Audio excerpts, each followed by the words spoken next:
मुझे लगता है कि मैं एक बहुत तारीक और तन्हा जगह में थी, जैसे मेरी रूह में कोई खला था।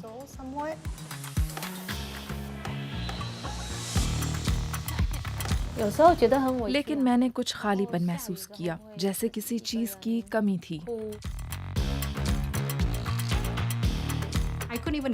मैं सुबह में खुद को अपने बिस्तर से नहीं उठा पाई।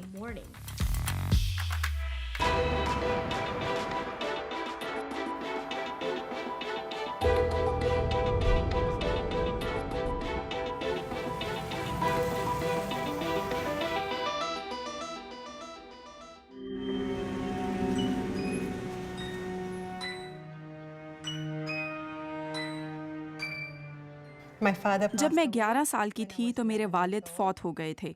मैं गम मनाने और इस वाक़ये को बर्दाश्त करने के लिए बहुत छोटी थी, लेकिन मैंने कुछ खालीपन महसूस किया, जैसे किसी चीज़ की कमी थी, जैसे मेरी रूह में कोई खला था, और इस खला को पुर करने का मुझे एक ही रास्ता मालूम था कि मैं अपनी ज़ात से बाहर कुछ तलाश करूं। मैं नशे में लग गई, और ये तब हुआ जब मैंने घर को जहन्नुम बनाने का फ़ैसला किया। I turned to substances. This was when I और फिर मैंने decided 10 साल हर दिन मीथाम्फेटामाइन का नशा किया। मुझे नशे की मुकम्मल लत लग गई थी, लेकिन इससे फिर भी मेरा मसला हल ना हुआ, ना ही वो खला पुर हुआ। solve my problem or fill that void. My name is Ika. मेरा नाम एका शिरीन है। मैं नशे से बहाली की एक सिंध याफ्ता कोच हूँ, और मैं मलेशियन हूँ।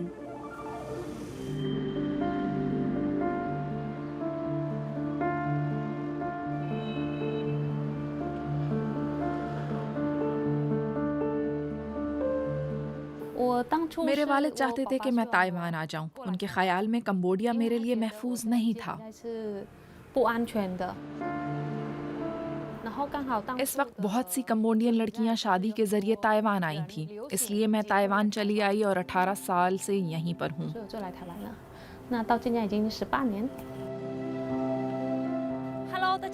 हेलो, मैं कंबोडिया से ली पी सियांग हूँ। मैं 37 साल की हूँ। मैं ताइपी नेशनल यूनिवर्सिटी में तालिब इल्म हूँ। इससे कोई फ़र्क नहीं पड़ता कि ये पहली मुलाकात थी या सच्ची मोहब्बत। अहम बात यह है कि हमारे दरमियान इख्तलाफात और रुकावटें थीं। हम एक दूसरे पर भरोसा नहीं कर सकते थे।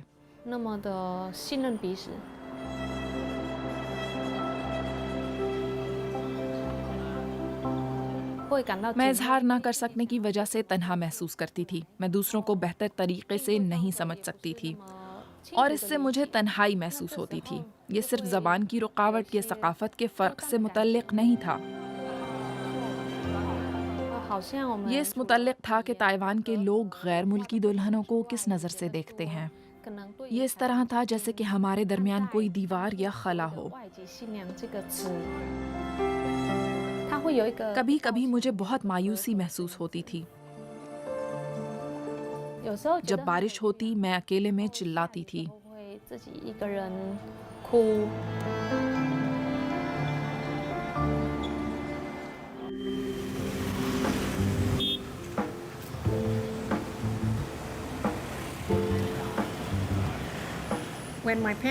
जब मेरे वालदैन में अलहदगी हुई तो मैं करीब 20 साल की थी। मैंने उस वक्त कॉलेज से ग्रेजुएशन की थी। मैं अपने वालिद के साथ काम करने के लिए पुरजोश थी, लेकिन उनकी अलहदगी के अमल में मुझे अपनी माँ की मदद का इंतखाब करना पड़ा। उस वक्त मुझे अपनी बका के मरहले में दाखिल होना पड़ा था, क्योंकि हम दोनों का ज़रिया माश ख़त्म हो चुका था। अगले 4 साल हम सब ने जिद्दोजहद में गुजारे। मेरे पास नौकरी और माली तहफ़्फ़ुज़ नहीं था। मेरे अंदर बहुत गुस्सा था, बहुत सी उदासी और मायूसी थी।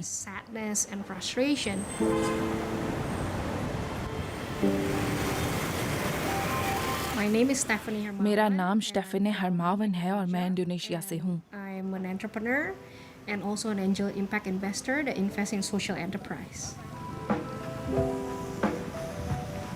मैं कारोबार करती हूँ और समाजी इदारों में सरमायाकारी करने वाली एंजल इम्पैक्ट सरमायाकार हूँ। इस वक्त मैं बहुत से दोस्तों के साथ पार्टियां करती और मज़े के साथ खुश रहने की कोशिश में थी, लेकिन असल में इतनी खुश नहीं थी। मालूम नहीं मैं क्या महसूस कर रही थी, इसलिए मैं किसी भी चीज़ के साथ अपने एहसासात को सुन करना चाह रही थी। मेरे बका के दौर में ये खाना, शराब और कुछ भी हो सकता था।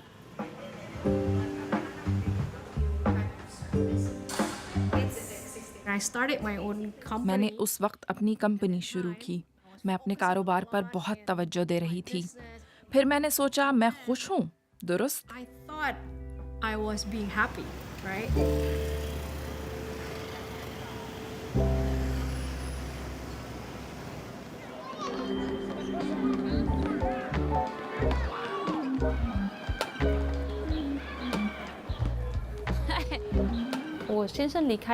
जब मुझे मेरे खावंद ने छोड़ा, मैं अपने बेटे लियन को साथ ले आई। मैंने इस वक्त बहुत बेबसी महसूस की और मेरे पास रहने के लिए जगह नहीं थी। 然后那时候还没有找到一个可以住的地方。板桥 एक टीचर ने हमें अपने खाली अपार्टमेंट में रहने दिया, लेकिन वहाँ कोई सामान नहीं था, 你知道吗？那个 कोई फर्नीचर नहीं था। 1 या 2 बरसों से वहाँ कोई भी नहीं रह रहा था। वहाँ मकड़ियाँ और दूसरे हशरातुल अर्ज़ थे।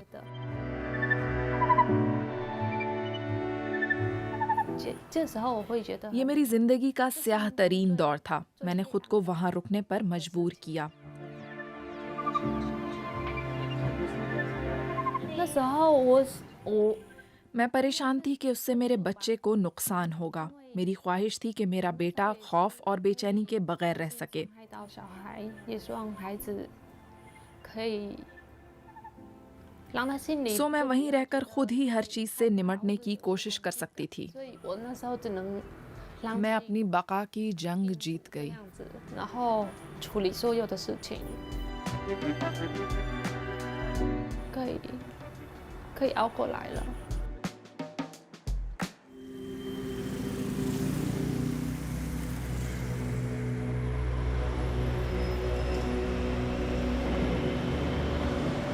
So growing up, I thought I बड़े was होते हुए मैं सोचती थी कि मैं बेवक़्त हूँ।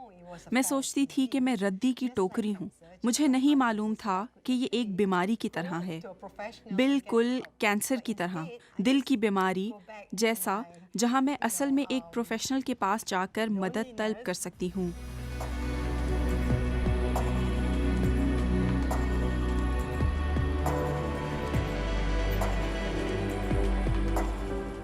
In Malaysia, मलेशिया में दिमागी सेहत और यहाँ तक कि नशे की लत चंद ऐसी चीज़ें हैं जिनके बारे में लोग बात नहीं करते। ये कुछ इस तरह है कि आपको मालूम है कि आपके साथ मसला है और आप इसे नज़रअंदाज कर रहे हैं। मेरा मतलब है कि मैं प्यारों में घिरी हुई थी, मगर मैं लोगों से भरे हुए एक कमरे में होने के बावजूद भी तन्हा महसूस करती थी, और इस सब के ऊपर मैं नकाबों की तहें पहने हुई थी। when mom found out about my क्योंकि मैं दुनिया के सामने बहाना कर रही थी कि मैं ठीक हूँ, मैं उम्दा हूँ। जब माँ को मेरे नशे की लत का मालूम हुआ तो उनका दिल टूट गया। मेरा मतलब है कि उनकी पूरी जिंदगी धड़ाम से गिर पड़ी। वो सो और खा नहीं सकती थी। वो हमेशा मुझे बचाने की कोशिश करती थी। वो अपनी कीमती एका की मदद के लिए तांजुंग मालम से सारे रास्ते ड्राइव करके आती थीं, और वो ऐसे मकाम पर पहुंच गई थीं जहां वो बस थक चुकी थीं। just at my lowest point.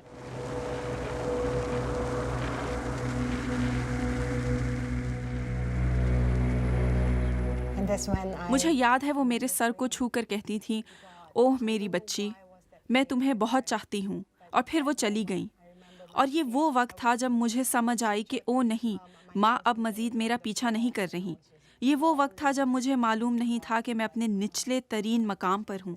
उस वक्त मुझे खुदा से दुआ मांगना याद है। मेरा सर ज़मीन पर था और मैं खुदा के सामने रो और गिड़गिड़ा रही थी। मैं कह रही थी, खुदाया खुदाया, इससे निकलने का कोई और रास्ता भी तो होगा। मैं मज़ीद लड़ना नहीं चाहती। मुझे बता मैं क्या करूँ। मैं हार मानती हूँ।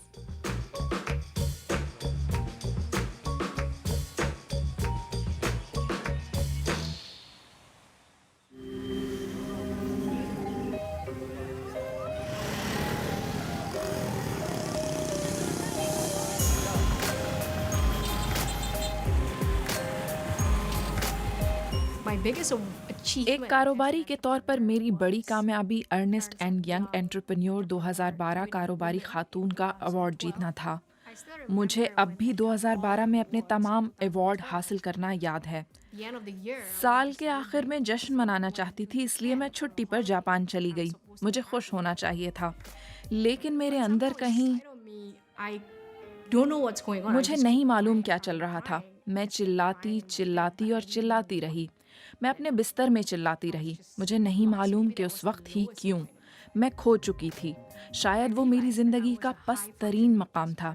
इस अमल के दौरान मुझे समझ आई कि मैं एक आला काम करने वाली लेकिन जहनी दबाव का शिकार शख्सियत हूँ। मैं बाहर से कामिल नज़र आने की कोशिश कर रही थी, क्योंकि मुझे दफ्तर और कारोबार में कारकर्दगी दिखाना थी। look successful. So you're trying to suppress. इसलिए अपने अंदर की हर चीज़ को दबाने की कोशिश करती रही। बहुत से अनदेखे जज्बात मुझे जिनसे निमटना था, वो बहुत अरसे तक नज़रअंदाज रहे थे।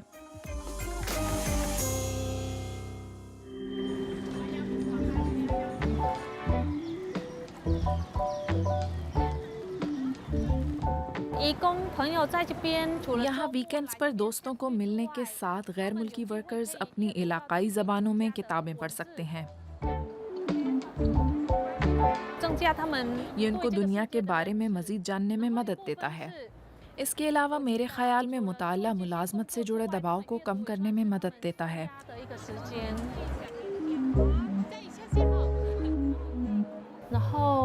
गुज़िश्ता 10 सालों के दौरान मैं आहिस्तगी से अपनी ज़िंदगी को पटड़ी पर वापस लाई हूँ।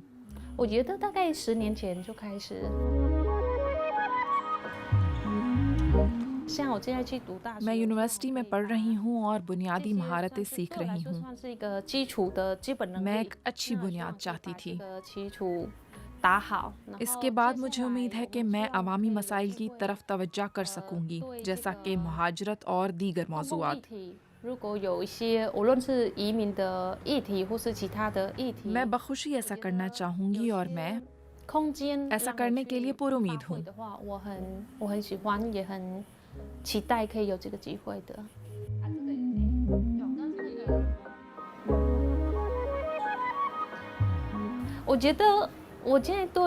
मैं अपनी मौजूदा ज़िंदगी से काफ़ी मुतमईन हूँ। मेरा बेटा इस वक्त येलान में ज़ेर तालीम है, लेकिन मैं अकेले ही हर चीज़ करने की आदी हूँ। मैं ख़ासा आज़ाद महसूस करती हूँ।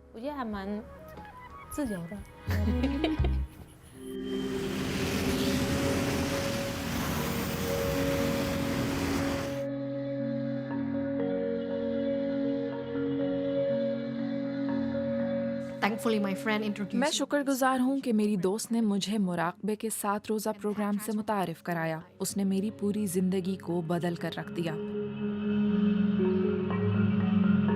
So now, I believe अब मेरा इस बात पर यकीन है कि ज़िंदगी में मकसद रखना ऐसा ही है जैसे कि दुनिया में अपनी मर्ज़ी की जगह जाने के लिए एक सिमत नुमा रखना, क्योंकि मकसद के बगैर आपकी ज़िंदगी ऐसे ही है जैसे बस आप एक कार चला रहे हैं लेकिन ये नहीं जानते कि किधर जा रहे हैं, और जब तक आपको इस बारे में पता चलता है आपका ईंधन ख़त्म होने वाला होता है। my life purpose that I realized मेरी ज़िंदगी का मकसद जो मैं समझ सकी हूँ वो कारोबारी दुनिया में बदलाव लाना है, क्योंकि इस वक्त कारोबारी दुनिया और कारोबारी लोग सिर्फ हिस्सेदारों के लिए मुनाफा कमाने पर ही तवज्जो दिए हुए हैं। business can be good for वो ये भूल जाते हैं कि उनका कारोबार मुआशरे के लिए अच्छा हो सकता है, ज़मीन पर असरअंदाज हो सकता है, इंसानियत पर असरअंदाज हो सकता है। जिस तरीके से आप सामान की तैयारी करते हैं वो माहौल के लिए अच्छा है या माहौल के लिए बुरा है।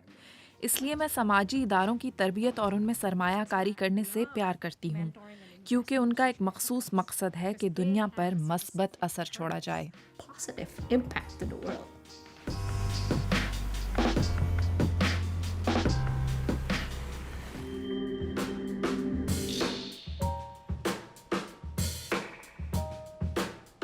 When I was in rehab, जब मैं बहाली के अमल में थी, अपने साथियों को देखती रहती थी। ऐसा लगता था जैसा कि उनमें से बास को मजबूरी में वहाँ लाया गया हो। वो हथकड़ियों में आते थे और वहाँ नहीं आना चाहते थे। later you see लेकिन them. कुछ दिनों या हफ्तों बाद आप देखते थे कि वो बहाली के अमल से गुजरने को तैयार हैं। ये देखकर मुझे बहुत खुशी होती थी। I want to do.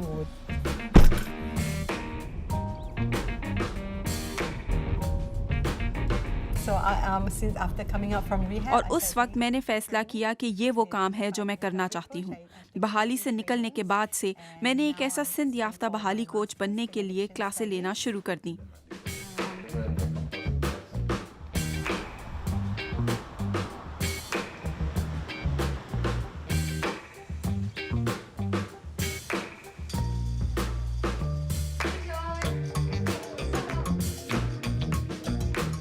I mean, like, मेरा I'm still मतलब है कि मैं अभी तक मौसीकी तैयार कर रही हूँ। Just say so, 'cause I can't play these games with you no more. okay. Stop. सब ठीक है, ये बुरा नहीं।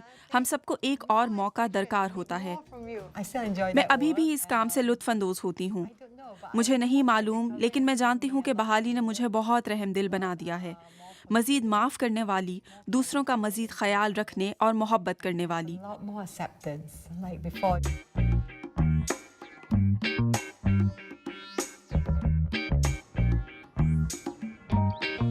Yeah, helping others just makes और पहले के मुकाबले में मेरी कबूलियत भी बढ़ गई है। जी हाँ, दूसरों की मदद करना मुझे मुकम्मल होने का एहसास दिलाता है।